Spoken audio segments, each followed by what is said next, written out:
პირდაპირ ეთერში ვართ, რაღაც პროექტი აღარ X Factor იყო. ხო, X Factor-ია, მგონი და როგორი ჩეპე არის, იცით, რომ შევდივართ ეთერში. კი, 3 წუთიან ჭრაზე ვიყავით. 3 წუთია 3 წუთი ბენდი ავაწყეთ. 3 წუთი ბენდი აწყეს და გიტარა არ მუშაობს.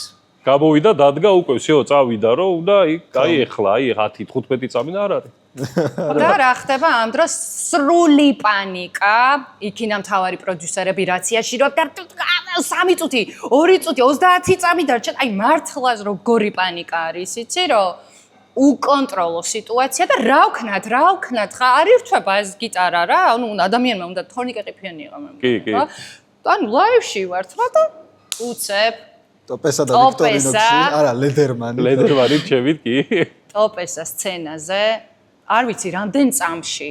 დაშალა იყო რა. წუთში და რა ვიცი 15 წამში დაშალა გიტარა და აწყო და შევედით პირდაპირ ეთერში და მახსოვს რომ აი მთელი ფილარმონიაში იყო რა მაშინ პირდაპირ ეთერი და მთელი დარბაზი ფეხზე იდგა და დარს უკრავდა, იმიტომ რომ აი ვინც ვერ მიხვდა, ისიც კი მიხვდა, იქ რა მოხდა. ой, დენი ხალხი იყო, თან არც მახსოვს წესია, რომ შვიდი რაღაცა, ჩქარა რაღაცა და ბიჭო ავიხენე და ყველა თავზე რო ბევრი ხალხი იყო, იცის, არ იცის, ეხება, არ ეხება რაღაც დაბლაგებრივი პოლისტილოდი მიყურებენ. სულში და რაღაცა, ნუ რეკორდი მოხსნა, მაგრამ დაშალა და პიტ სტოპი აი ვერა პიტ სტოპი იყო, კი.